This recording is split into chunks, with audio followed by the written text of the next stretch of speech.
नमस्कार स्टूडेंट्स, हम बात कर रहे हैं एसएससी प्रीवियस ईयर सॉल्यूशन की। और आज के सेशन में हमने लिया है कॉमन एरर्स को जो एसएससी सीएचएसएल टीयर 1 में आ चुकी हैं।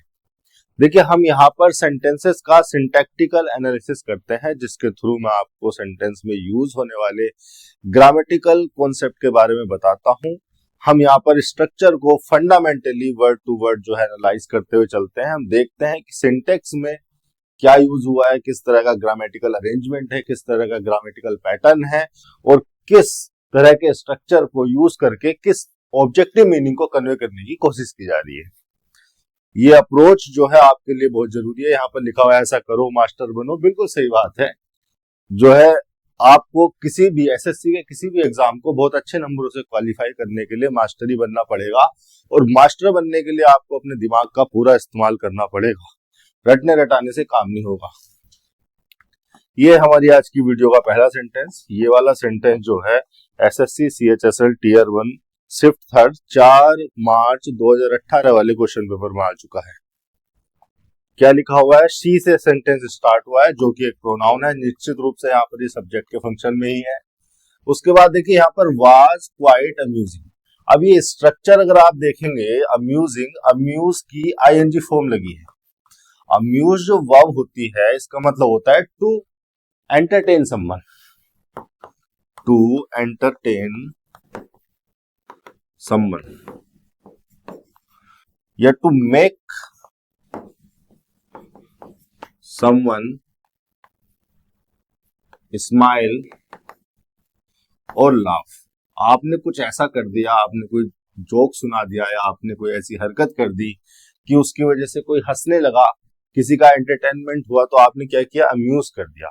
यूजुअली अम्यूज जो है ट्रांजिटिव नेचर की वर्ब होती है, लेकिन इसी मीनिंग में इसको इंट्रांजिटिवली भी यूज कर लिया जाता है। हालांकि इंट्रांजिटिव यूज जो है इसका बहुत कम है। मेनली अम्यूज जनरल केसेस में ट्रांजिटिव वर्ब की तरह इस्तेमाल करती है, क्योंकि आप एंटरटेन करेंगे तो किसी पर्सन को ही तो करेंगे, तो ऑब्जेक्ट भी उसको चाहिए। तो अम्यूज जो है ट्रांजिटिव वर्ब है। मैं बात कर रहा था स्ट्रक्चर की। अब देखिए यहाँ पर आपके पास दो तरह के इंटरप्रिटेशन है। पहला तो ये कि आप वाज को हेल्पिंग वर्ब कंसीडर कर लो और अम्यूज को मेन वर्ब कंसीडर कर लो, और मेन वर्ब की आईएनजी फॉर्म यहाँ पर लगी हुई है, मतलब कंटिन्यूटी को एक्सप्रेस करने के लिए। और क्वाइट होता है एडवर्ब ऑफ डिग्री, और क्वाइट का मतलब होता है कंप्लीटली या to a large degree, to a large degree. इस तरह के मीनिंग में क्वाइट होता है।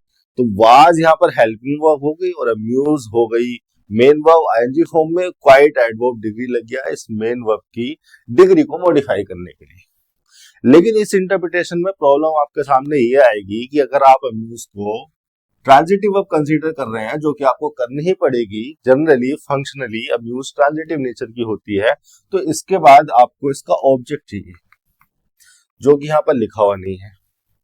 अब दूसरी इंटरप्रिटेशन आपके सामने ये आती है कि आप वाज को लिंकिंग वर्ब कंसीडर कर लो। अच्छा, अम्यूज को आप इंट्रांजिटिव भी कंसीडर कर सकते हैं अगर आप किसी जनरल पर्सन को रिफर ना करके पूरी ही पब्लिक को रिफर कर रहे हैं, तो आप कई बार ऑब्जेक्ट को एलिमिनेट कर देते हैं। उसी सिचुएशन में मैं कह रहा हूं कि अम्यूज जो है इंट्रांजिटिव हो जाती है। लेकिन ऐसे कंटेक्स्ट यहाँ पर है नहीं, क्योंकि आगे एट दैट स्टोरी लिखा हुआ है। इसकी कहानी भी मैं बताऊंगा, इस कहानी की कहानी भी मैं समझाऊंगा क्या है। हालांकि दूसरी इंटरप्रिटेशन आपके पास ये है कि अब वाज को लिंकिंग वर्ब कंसीडर कर लो और इस अम्यूजिंग को कंसीडर कर लो प्रेजेंट पार्टिसिपल। प्रेजेंट पार्टिसिपल अगर आप इसे कंसीडर करेंगे तो कह तो आप सेम ही चीज रहे हो कि प्रेजेंट पार्टिसिपल भी वर्ब की आईएनजी फॉर्म में होते हैं, जो कि कंटिन्यूटी को एक्सप्रेस करते हैं। तो कह तो आप दोनों बातें सेम ही रहे हो, लेकिन इंटरप्रिटेशन में अंडरस्टैंडिंग में थोड़ा सा चेंज आ जाता है। आप यहाँ पर इसको मेन वर्ब की तरह ट्रीट कर रहे हो, जहां पर इसको ट्रांजिटिव कहकर इसके साथ ऑब्जेक्ट लिखना कंपलसरी हो जाता है। यहाँ पर आप इसको प्रेजेंट पार्टिसिपल यानी कि एडजेक्टिव के फंक्शन में ट्रीट कर रहे हो। हालांकि एडजेक्टिव है, प्रेजेंट पार्टिसिपल है तो भी नॉन फाइनाइट वर्ब ही। वर्ब है तो वर्ब का एट्रीब्यूट चेंज करेंगे, तो ऑब्जेक्ट तो अगर ट्रांजिटिव वर्ब कंसीडर करोगे तो ऑब्जेक्ट तो इसको यहाँ भी चाहिए। एक्चुअली में इसके साथ प्रॉब्लम ये हो रही है, अगर हम इसको प्रेजेंट पार्टिसिपल की तरह जस्टिफाई करने की कोशिश भी करें तो भी प्रेजेंट पार्टिसिपल के साथ एक सेंस, एक बेसिक मीनिंग ये जुड़ा रहता है कि प्रेजेंट पार्टिसिपल एक्टिव मीनिंग को कन्वे करते हैं, मतलब जिसके लिए वो इस्तेमाल होते हैं वही उनका डूअर भी होता है। अम्यूजिंग, अगर आप वास को लिंकिंग वर्ब कह रहे हो, अम्यूजिंग को प्रेजेंट पार्टिसिपल एडजेक्टिव यानी कि कॉम्प्लीमेंट कंसीडर करोगे तो कॉम्प्लीमेंट किसके लिए है? सी के लिए है। तो सी अगर इसका सब्जेक्ट है तो सी ही इसका ड्यूअर भी है। मतलब आप ये कहना चाह रहे हो कि सी किसी को अम्यूज कर रही है। जबकि आगे अगर हम कंटेक्स्ट में आगे बढ़े तो हमें पता चलेगा कि सी ने किसी को अम्यूज नहीं किया है, सी तो खुद अम्यूज हुई है। क्यों? क्योंकि उसने कोई कहानी सुन ली। At that story, at preposition और प्रीपोजिशन के बाद उसका ऑब्जेक्ट लिखा है। तो ऑब्जेक्टिव कंटेक्स्ट सेंटेंस का कुछ ऐसा रखा गया है, ऑब्जेक्टिव मीनिंग ऐसा दिया गया है सेंटेंस का कि सी किसी को अम्यूज नहीं कर रही है, सी को अम्यूज किया गया है, सी खुद अम्यूज हुई है। किसी ने स्टोरी सुनाई होगी, ग्रैंडफादर ने या किसी ने, स्टोरी टेलर ने, सी को अम्यूज किया गया। तो अगर action done by somebody else का सेंस आ रहा है तो हमें पास्ट पार्टिसिपल कंसीडर करना चाहिए, पास्ट पार्टिसिपल यहां पर लिखना चाहिए, क्योंकि पास्ट पार्टिसिपल ही पैसिव मीनिंग को कन्वे कर सकते हैं। Action done by somebody else का सेंस पास्ट पार्टिसिपल कन्वे करते हैं। तो यहाँ पर प्रेजेंट पार्टिसिपल नहीं, यहाँ होना चाहिए पास्ट पार्टिसिपल। और पास्ट पार्टिसिपल का मतलब है वर्ब की थर्ड फॉर्म, मतलब यहाँ अम्यूजिंग नहीं, यहाँ होना चाहिए अम्यूज्ड। AMUSED, वर्ब की थर्ड फॉर्म। हाँ, अगर यहाँ पर एट दैट स्टोरी ना लिखा होता, सेंटेंस में अगर आगे ये फ्रेज ना लिखी होती, एट दैट स्टोरी ना लिखा होता आपके सेंटेंस में, तब अम्यूजिंग भी सही था, अम्यूज्ड भी सही था, दोनों ही सही हो जाते। ये हो गया 121। आगे चल लेते हैं 122। सेंटेंस बड़ा है लेकिन कॉन्सेप्ट बहुत छोटे छोटे से लगते हैं, और इनको आप पकड़ तभी पाओगे जब आपके सामने जो स्ट्रक्चर लिखी हुई है वो देखते ही क्लियर हो जाएगी। और सेंटेंस की स्ट्रक्चर देखते ही क्लियर हो जाए, उसका मीनिंग देखते ही समझ में आ जाए, इसके लिए जरूरी है कि आप घर पे बैठकर अपने स्टडी टेबल पे इतनी मेहनत करें, सेंटेंस की स्ट्रक्चर को सिंटैक्टिकली एनालाइज करना सीखे, ताकि एक भी चीज, एक भी डिटेल आपसे सेंटेंस की छूटे ना, देखते ही समझ में आए। मनी बिल्स, ठीक है, प्लूरल सब्जेक्ट आपके सामने लगा रखा है, नाउन फ्रेज है, सब्जेक्ट हो गई। कुड यहाँ पर लगाया गया है मोडाल। और आगे अगर मैं सेंटेंस को थोड़ा सा और पढ़ने की कोशिश करूं, could only be introduced in the Lok Sabha. Money bills could only be introduced in the लोक सभा। अब ये बात कोई ऐसी लिखी गई है जो कि एक लीगल फैक्ट है, एक लीगली परमिटेड एक्शन है। कॉन्स्टिट्यूशन के हिसाब से, जैसा कॉन्स्टिट्यूशन में लिखा हुआ है, जैसा भारत में कायदा कानून है, उसके हिसाब से मनी बिल्स को केवल और केवल लोकसभा में ही इंट्रोड्यूस किया जा सकता है, राज्यसभा में उनको इंट्रोड्यूस नहीं किया जा सकता। अब ये जो लिखा हुआ है ये एक लीगल फैक्ट लिखा हुआ है। कुड लगाया जाता है किसी पॉसिबिलिटी को रिफर करने के लिए। कुड मोडाल के अगर मैं फंक्शन आपको समझाने की कोशिश करूं, बेसिक बेसिक इसके जो फंक्शन है, बेसिक बेसिक मोस्ट केसेस में जो कुड यूज होता है, एक तो ये पास्ट में किसी की एबिलिटी को एक्सप्रेस करने के लिए यूज हो जाता है, वहां पर हम कह देते हैं कि कैन का पास्ट इन्फ्लिक्शन है, पास्ट वर्जन है, पास्ट में किसी की एबिलिटी, पास्ट में किसी की एबिलिटी। कई बार डिक्शनरी में ऐसे भी लिखा हुआ मिल जाता है, कैन का पास्ट वर्जन, पास्ट इन्फ्लेक्शन, ऐसे भी लिखा हुआ मिल जाता है। फिर दूसरा ये लीस्ट पॉसिबिलिटी, किसी भी एक्शन की अगर बहुत कम पॉसिबिलिटी है, बहुत ही स्लाइट पॉसिबिलिटी है, तो उस लीस्ट या स्लाइट पॉसिबिलिटी को एक्सप्रेस करने के लिए हम कुड का यूज कर लेते हैं। इसके अलावा ये पोलाइट वे में किसी से कोई रिक्वेस्ट करने के लिए, कुछ ऑफर करने के लिए भी हम यूज कर लेते हैं। हम चाहते हैं कि हमारा जो मित्र है, हमारे सामने जो बैठा है, कोई भी है, वो हमारा ये काम कर दे, तो बड़े पोलाइट वे में उससे कोई काम करवाने के लिए, उससे कोई रिक्वेस्ट करने के लिए हम कुड का यूज कर लेते हैं। ठीक है, पोलाइट वे में रिक्वेस्ट या कोई ऑफर हो।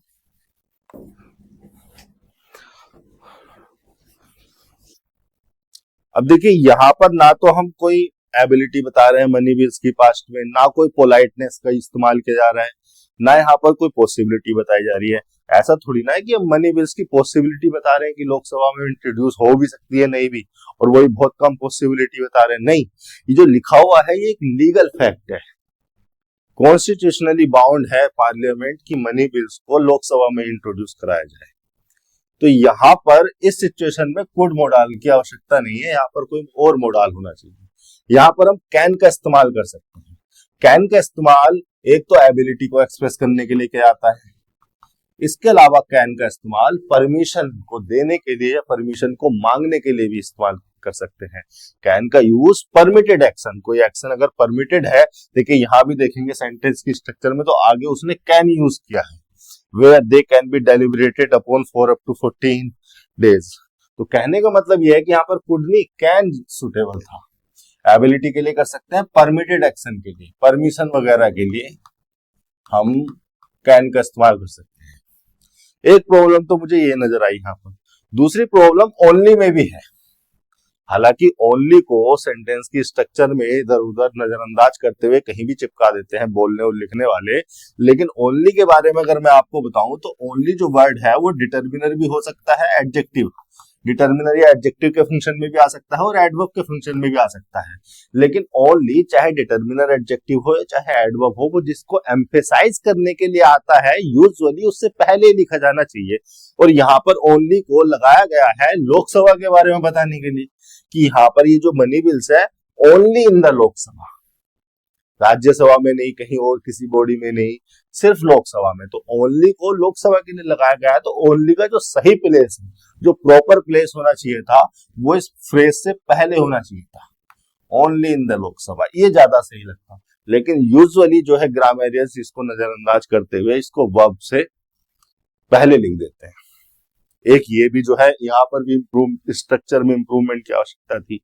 फिर उसके बाद जो है हमने मोडाल लगा दिया, be introduced, be plus verb की थर्ड फॉर्म। मैं इसको थोड़ा इरेज कर रहा हूं, मुझे यहाँ पर जगह चाहिए। तो यहाँ पर लगी हुई है आपके पास बी प्लस वर्ब की third form. Be plus verb की थर्ड फॉर्म मतलब पैसिव स्ट्रक्चर। पैसिव स्ट्रक्चर क्यों लगाई गई?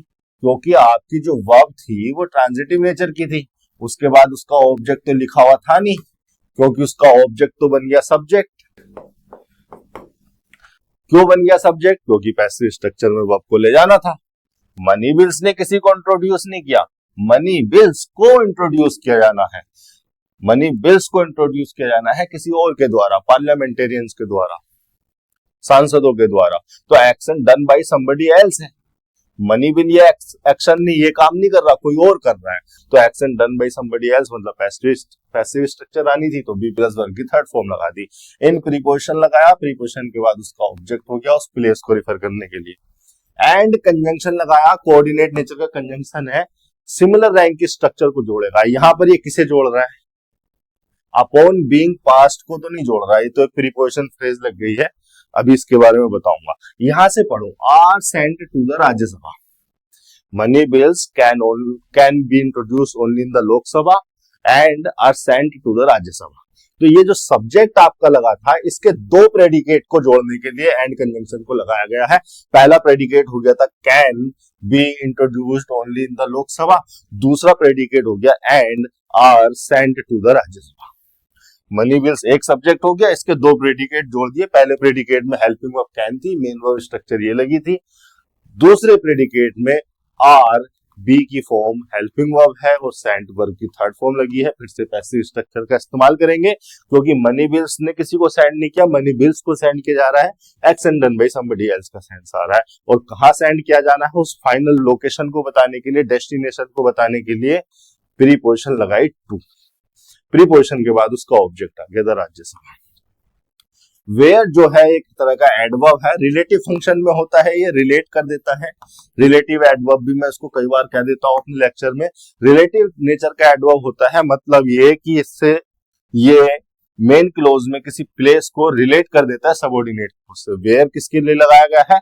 राज्यसभा को रिलेट करने के लिए इस सबऑर्डिनेट क्लोज में। वेयर का मतलब राज्यसभा से तो है। Where they can be deliberated upon for up to 14 days, तो कहां की बात की जा रही है? राज्यसभा की। तो राज्यसभा को रिलेट कर रहा है सबऑर्डिनेट क्लोज में, ठीक है। इस समय कंजंक्शन भी है, एडवर्ब भी है, कंजंक्शन भी है और रिलेटिव फंक्शन में है। दे यहाँ पर प्रोनाउन हो गया जो कि सब्जेक्ट के फंक्शन में आ जाएगा। दे यहाँ पर रिफर कर रहा है मनी बिल्स को, कैन बी हेल्पिंग वर्ब हो गई मोडाल परमिटेड एक्शन के लिए, बी डेलिब्रेटेड, फिर से बी प्लस वर्ब की थर्ड फॉर्म आई क्योंकि action done by somebody else है, पैसिव स्ट्रक्चर यहाँ पर लिखी हुई है, upon for up to 14 days. अच्छा एक चीज छूट गई, अपॉन से मुझे ध्यान आया, मैंने यहाँ पर बताया था कि ये प्रीपोजिशन फ्रेज लगी हुई है।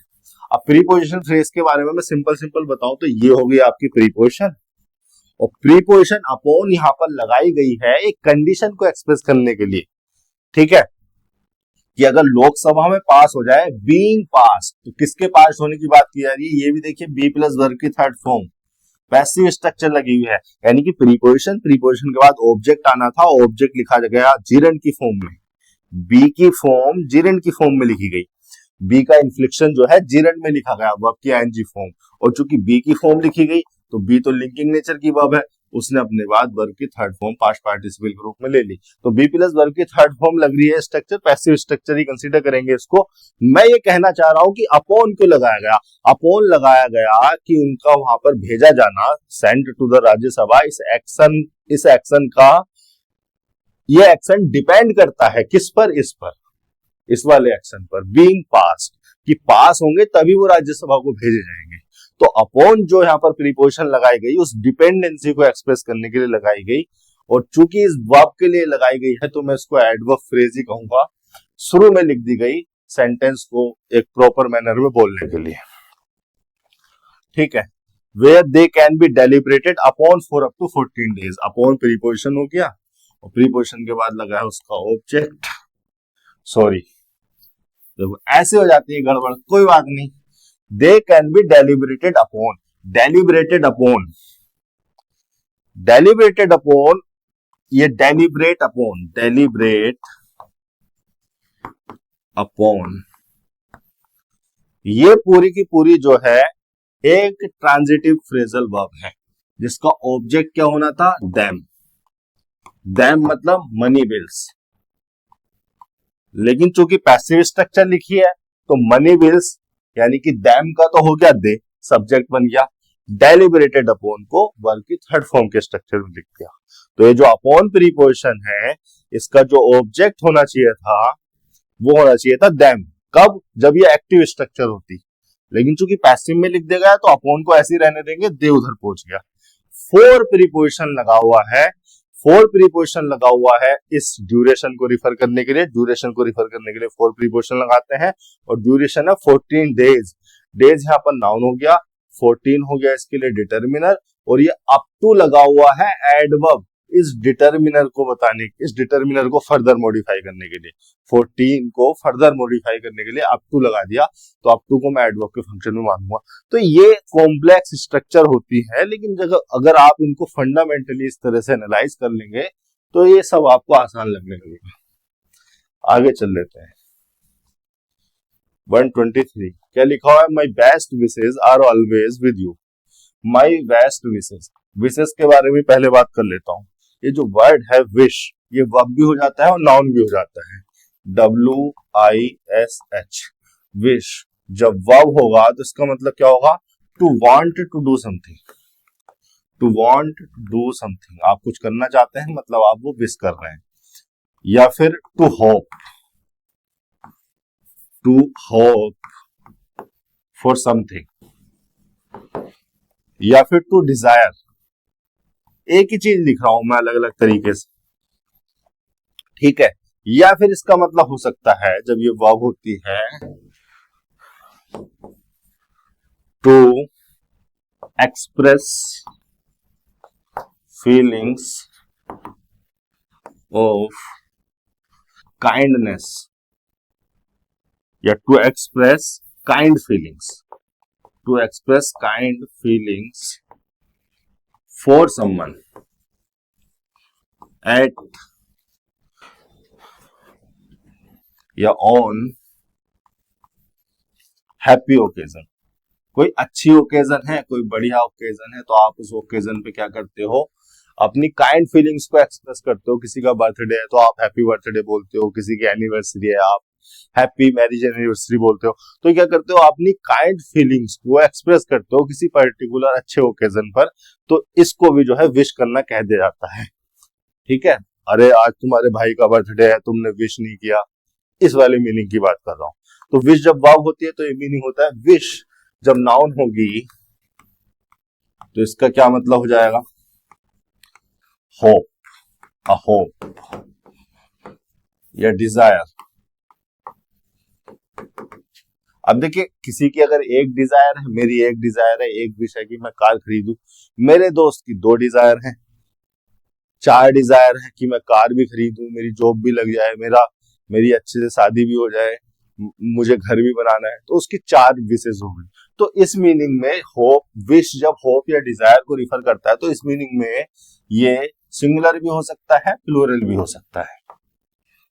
ठीक है, सिंगुलर का मतलब किसी की एक विश होगी, प्लूरल की मतलब एक से ज्यादा विश होगी। इसके अलावा विश जब एक्सप्रेशन को रिफर करता है, जब आप ग्रीटिंग्स को रिफर करते हैं विश के द्वारा, या काइंड फीलिंग्स को, काइंड एक्सप्रेशंस को रिफर करते हैं, तो विश प्लूरली कंसीडर किया जाता है। विश को आप प्लूरली लिखा करें। ठीक है, विशेष का मतलब यहां पर हो गया, ये प्लूरल में ही रहेगा, फिक्स है, ये प्लूरल फॉर्म में ही रहेगा। इसका मतलब हो गया an expression of kind feelings for someone। ठीक है, तो आपके सेंटेंस में जो यूज हुआ है, ये वाला विशेष यूज हुआ है, तो उसको प्लूरल स्ट्रक्चर में रखेंगे।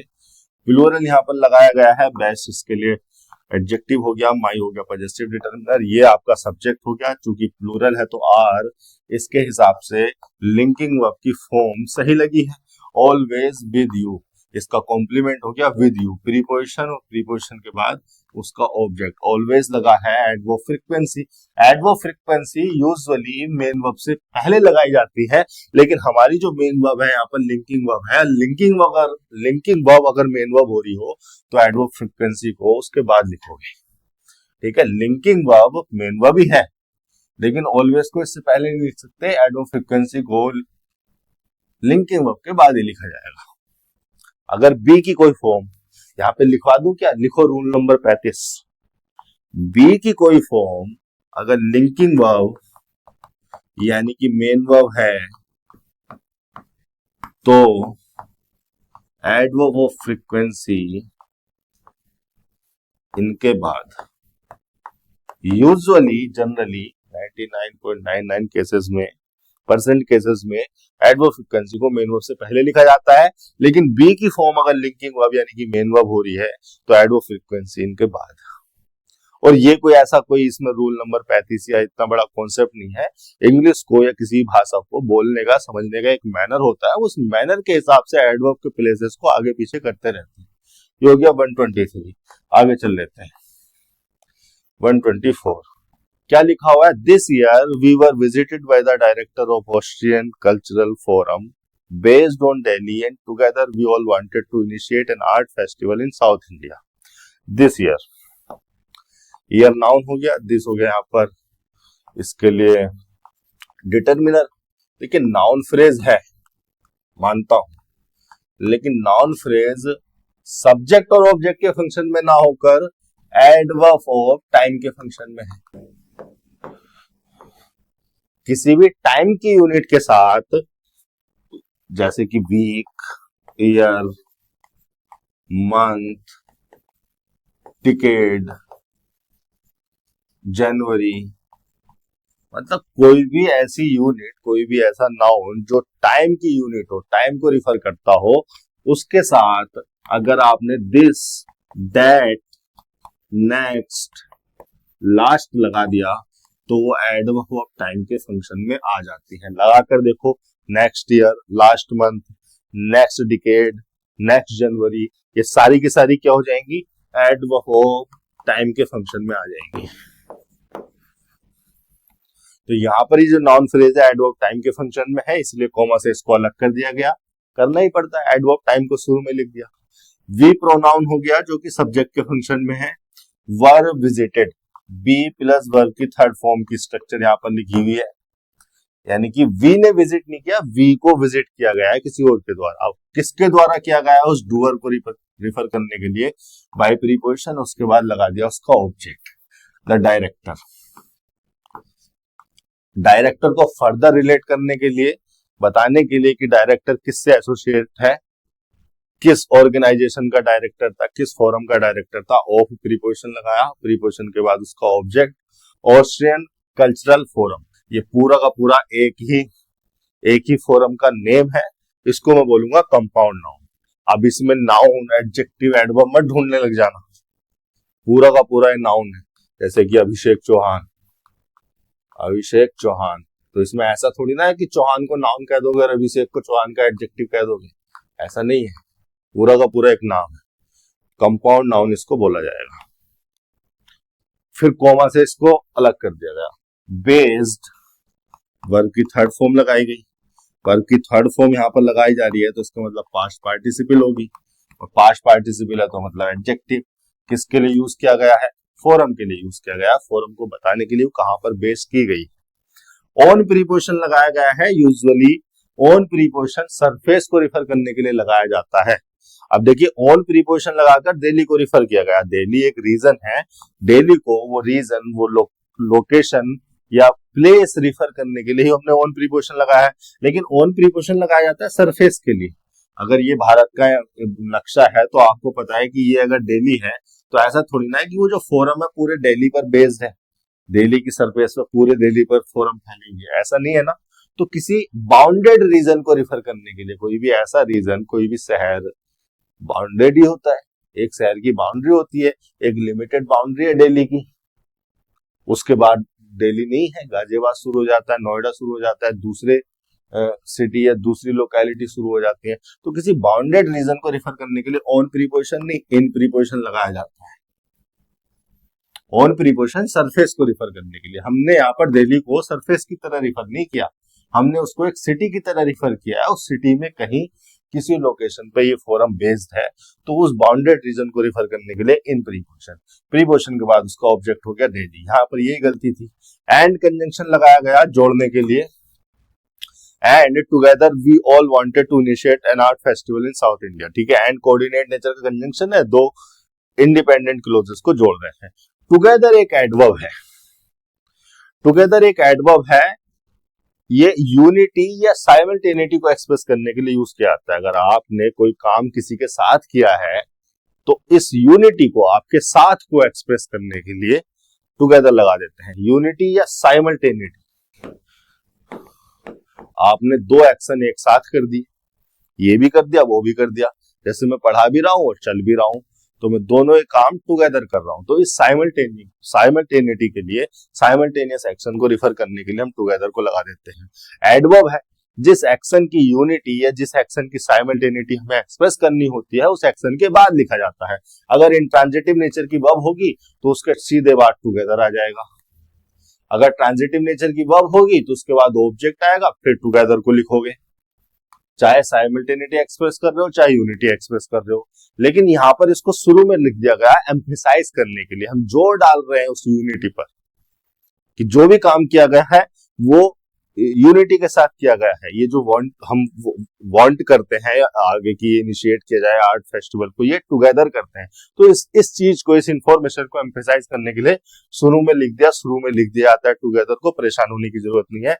वी प्रोनाउन हो गया, सब्जेक्ट का फंक्शन है, सब्जेक्ट के फंक्शन में है वी ऑल। ये जो ऑल लगाया गया है, इस सब्जेक्ट को फर्दर जो है मॉडिफाई करने के लिए वांटेड हमारी मेन वर्ब हो गई, मेन वर्ब जो है हमारी ट्रांजिटिव नेचर की वर्ब है, सेकंड फॉर्म लगी है, उसके बाद उसका ऑब्जेक्ट चाहिए। ऑल वी को फर्दर एम्फेसाइज करने के लिए लगाया गया कि हम वी थे, अगर हम 6 लोग थे, 6 से ज्यादा ही होंगे, 6 लोग थे तो 6 के 6 ये चाहते थे, ऐसा नहीं कि 5 लोगों ने डिसीजन लिया और एक जो है हमारे खिलाफ में था। तो इस चीज को एम्फेसाइज करने के लिए, बताने के लिए हमने यहाँ पर ऑल लगा दिया। We all wanted transitive nature की बात है, उसके बाद उसका ऑब्जेक्ट होना चाहिए, ऑब्जेक्ट लिखा हुआ है ये इन्फिनिटिव के रूप में 2 + V1, इन्फिनिटिव ऑब्जेक्ट बन गया, मतलब नाउन बन गया। इन्फिनिटिव के अंदर गए, झांका हमने तो पाया कि इनिशिएट भी तो एक ट्रांजिटिव नेचर की वर्ब है, तो इसने अपने बाद अपना ऑब्जेक्ट ले लिया। एंड आर्ट फेस्टिवल, फेस्टिवल हो गया नाउन, आर्ट हो गया उसके लिए एडजेक्टिव, एंड चूंकि वोवल साउंड आ रहा था तो एन लगा दिया। इन साउथ इंडिया, अब देखो यहां पर सही लगाया है, साउथ इंडिया भी एक बाउंडेड रीजन है, तो उस इन प्रीपोजिशन को, उस बाउंडेड रीजन को रिफर करने के लिए ही लगाया गया है। यहाँ भी इन ही लगाया जाना था। 124 के थर्ड दूसरे पार्ट में आप गलती निकालोगे, ऑन की जगह इन करोगे। आगे चल लेते हैं। 125 छोटा सा सेंटेंस है, लेकिन समझने के लिए एक बड़ा सा प्यारा सा कॉन्सेप्ट यहाँ पर आएगा। Photosynthesis is possible because of sun. Photosynthesis एक प्रोसेस का नाम है, प्रकाश संश्लेषण। 7वीं 8वीं क्लास में पढ़ाया जाता है कि कैसे पत्तियां सूर्य से ऊर्जा लेती हैं, कैसे वो ऑक्सीजन बाहर निकालती हैं, कैसे वो CO2 को अंदर लेती हैं, बाकी सारी चीजें जो है अपने बायोलॉजी वाले टीचर से समझ लेना। फोटोसिंथेसिस एक प्रोसेस का नाम है जिसके द्वारा ऊर्जा ली जाती है पौधों के द्वारा। ये हो गया हमारा सब्जेक्ट, सिंगुलर सब्जेक्ट है, नाउन लगा हुआ था, सिंगुलर नाउन है, सब्जेक्ट हो गया हमारा सिंगुलर। अब ये जो इज लगा हुआ है यहाँ पर, ये लिंकिंग वर्ब लगी हुई है, लिंकिंग वर्ब सिंगुलर सब्जेक्ट के हिसाब से सही आ गई। इसके बाद लिखा हुआ है इसका कॉम्प्लीमेंट यानी कि एडजेक्टिव। फोटोसिंथेसिस को, पॉसिबल को फोटोसिंथेसिस से लिंक करने के लिए लिंकिंग वर्ब लगाकर कॉम्प्लीमेंट यानी कि एडजेक्टिव लिख दिया। अब आगे लिखा हुआ है बिकॉज ऑफ, जो कि एक प्रीपोजिशन है, कंपाउंड प्रीपोजिशन कह सकते हैं इसको। बिकॉज रीजन को रिफर करने के लिए, और ऑफ प्रीपोजिशन लगा दिया। बिकॉज ऑफ सन। अब देखिए यहां पर जो है मुझे आपत्ति है, सन से क्या मतलब है? सन तो बहुत सारे होते हैं, यूनिवर्स में बहुत सारे सन हैं। सन का मतलब होता है कोई भी ऐसा प्लेनेट जो लाइट को इमिट करता हो, उसको सन कहा जा सकता है। कोई भी ऐसा प्लेनेट जो लाइट को इमिट करता हो, जिसके चारों तरफ दूसरे ग्रह चक्कर लगाते हो, उसको सन कहा जाता है। हमारे सोलर सिस्टम का एक सन है, लेकिन अलग सोलर सिस्टम में किसी अलग गैलेक्सी में और भी सन हो सकते हैं, बहुत सारे सन हो सकते हैं। जरा इस इमेज को देखो, ये हमारा सोलर सिस्टम है जिसमें अर्थ है, मरकरी है, मून है, ठीक है, और भी ग्रह हैं। तो इसमें जो सन है वो ये हमारा वाला सन है। इस हमारे वाले सन को रिफर करने के लिए, ये बताने के लिए कि हम दूसरे सन से इसको अलग कर रहे हैं, ये एक डेफिनेट स्पेसिफिक सन है, हमने द आर्टिकल लगाना होता है। सन तो और भी है, ये सेकंड सन है, ये कोई और सोलर सिस्टम है जहां पर ये टाइटन है, कैलिस्टो है, यूरोपा है, लो है, ये और प्लेनेट है। और भी यहाँ पर कहीं यूनिवर्स में ऐसे कितने सिस्टम हो सकते हैं, कितने सोलर सिस्टम हो सकते हैं, कितनी गैलेक्सी हो सकती हैं, और कितने सन पॉसिबल हैं। इन सारे सन में से हमारे वाले स्पेसिफिक सन को, डेफिनेट सन को रिफर करने के लिए हम उससे पहले द आर्टिकल लगाकर चलेंगे। हम बात कर रहे हैं उस वाले सन की जो हमारे सोलर सिस्टम में है, जिसके चारों तरफ जो है हमारी पृथ्वी, मरकरी, वीनस, जुपिटर, ये सब चक्कर लगा रहे हैं। तो अब यहाँ पर जो है सेंटेंस में आपके सन लिखा है, जिससे पता नहीं चलता कौन से वाले सन से फोटोसिंथेसिस पॉसिबल है। यहाँ पर लिखना है आपको द सन, ध्यान रखने वाली बात है। 125 हो गया, 126 चल लेते हैं। मतलब शुरू में बच्चों को ऐसा लगता है इस अप्रोच के साथ, यार कितना टाइम ले रही है, लेकिन जब वो टाइम देने लगते हैं तो ये बहुत ही इंटरेस्टिंग हो जाती है, मजा आने लगता है इसमें। सब कुछ छोड़ छाड़ के आप सेंटेंस को एनालाइज करना सीख जाओगे, शुरू कर दोगे। ये काम है, इसको हटा दिया, वो सब्जेक्ट पढ़ना है, उसको छोड़ दिया, क्या कर रहे हैं, सेंटेंस को एनालाइज कर रहे हैं, क्योंकि मजा आ रहा है। आपकी क्यूरियोसिटी को एनकरेज करती है, आपको सोचने को मजबूर करती है। Every effect we see, hear or speak in our outside or physical world has a specific cause that have its origin in the inner or mental world. Every effect we see, every effect noun हो गया और every लग गया उसके लिए determiner, distributive nature का है। Every effect noun phrase यानी कि सब्जेक्ट के फंक्शन में आएगी। ऑब्जेक्ट तो यहाँ हो नहीं सकती क्योंकि इससे पहले कोई ट्रांजिटिव वर्ब नहीं लगा, प्रीपोजिशन नहीं लगी। कॉम्प्लीमेंट भी नहीं हो सकती क्योंकि इससे पहले लिंकिंग वर्ब नहीं लगी। बार बार एक ही बात को नहीं दोहराऊंगा मैं हर लेक्चर में, सीधा समझिए। एवरी इफेक्ट यहाँ पर नाउन फ्रेज है तो सब्जेक्ट के फंक्शन में है। वी यहाँ पर प्रोनाउन हो गया, ये भी सब्जेक्ट ही है क्योंकि इसके बाद इसका प्रेडिकेट लिखा हुआ है मेन वर्ब। अब एक सब्जेक्ट के बाद दूसरा सब्जेक्ट कैसे आ गया? एक्चुअली में यहाँ पर एक रिलेटिव प्रोनाउन होना था जिसे एक खा गया, और मैंने बड़ा चिल्ला चिल्ला कर बताया है कि अगर आपकी डेफिनेट नेचर की क्लोज हो, अगर आपकी ऐसी क्लोज है जहां पर आप डिफाइन कर रहे हैं और ट्रांजिटिव वर्ब का ऑब्जेक्ट अगर ये रिलेटिव प्रोनाउन हो रहा हो, तो उस रिलेटिव प्रोनाउन को हटाया जा सकता है। अगर आप यहाँ पर लिख देते विच, या डेट लिख देते हैं तो सही था, नहीं लिखा तो भी सही है। एवरी इफेक्ट लिखा गया है तो डेट ज्यादा सही होगा, डेट प्रीफरेबल रिलेटिव प्रोनाउन होगा यहाँ पर, लेकिन नहीं लिखा तो भी सही है। क्यों? क्योंकि इस ट्रांजिटिव वर्ब का ऑब्जेक्ट ही तो हो रहा था डेट, और डेफिनेट क्लोज है, आपने वो हटा दिया। तो every effect we see, comma लगाया हियर, फिर कंजंक्शन लगाया, और स्पीक। अल्टरनेट ऑप्शंस देने के लिए हम और कंजंक्शन का इस्तेमाल करते हैं, और कोऑर्डिनेट टेंस का कंजंक्शन है, तीन वर्ब्स को जोड़ दिया, तीन वर्ब्स को जोड़ दिया, पहले दो को कॉमा से अलग किया, इन दो को और लगाकर अलग कर दिया। तो we see hear or speak तीनों की तीनों जो है ट्रांजिटिव नेचर की वर्ब है, और ट्रांजिटिव नेचर की वर्ब को ऑब्जेक्ट चाहिए था, और वो ऑब्जेक्ट था रिलेटिव प्रोनाउन, जो यहाँ पर लिखा था, बोलने और सुनने की सहूलियत की वजह से इसको हटा दिया। और इस रिलेटिव प्रोनाउन का एंटीसीडेंट एवरी इफेक्ट, चूंकि वो एक नाउन फ्रेज भी है तो अपने आप में वो सब्जेक्ट भी है, उस सब्जेक्ट का प्रेडिकेट भी अभी देखेंगे। फिलहाल इसको देख लेते हैं। ये लिखा हुआ है इन प्रीपोजिशन, प्रीपोजिशन के बाद उसका ऑब्जेक्ट होना चाहिए। कहाँ है उसका ऑब्जेक्ट? ये है इन our outside or physical word. Word noun हो गया, फिजिकल एडजेक्टिव हो गया, उसके लिए दूसरा एडजेक्टिव लगाया गया है आउटसाइड, और दोनों एडजेक्टिव को और कंजंक्शन से जोड़ दिया गया। कोऑर्डिनेट नेचर का कंजंक्शन है, दो एडजेक्टिव को जोड़ सकता है ऑल्टरनेट ऑप्शंस की तरह। मतलब वर्ड को या तो आप फिजिकल कह लो या वर्ड को आप आउटसाइड वर्ड कह लो। और लग गया उस वर्ड के लिए डिटरमिनर। तो इन प्रीपोजिशन के बाद उसका ऑब्जेक्ट लिखा है, और ये जो प्रीपोजिशन फ्रेज लिखी है इन our, outside or physical word, ये है एक तरह से एडवर्ब प्लेस, कि हम ये बोलने, सुनने और देखने वाली जो एक्शन कर रहे हैं, कहाँ कर रहे हैं? इन our outside or physical word. अब ये जो सब्जेक्ट था यहाँ पर, इसका प्रेडिकेट स्टार्ट हो गया हैज। एवरी इफेक्ट तो सिंगुलर ही था, एवरी इफेक्ट सिंगुलर था, उसके बाद उसका हैज आ गया मेन वर्ब के फंक्शन में। यहाँ पर मेन वर्ब ट्रांजिटिव नेचर की है, उसके बाद इसका ऑब्जेक्ट आ गया अ स्पेसिफिक कॉज।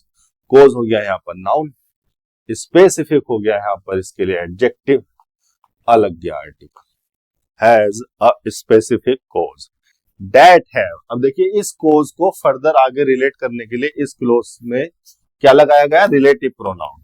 ये रिलेटिव प्रोनाउन यहाँ पर हटा दिया गया था क्योंकि हमें इन ट्रांजिटिव वर्ब का ऑब्जेक्ट चाहिए था, लेकिन यहाँ पर हमें ऑब्जेक्ट नहीं, सब्जेक्ट चाहिए।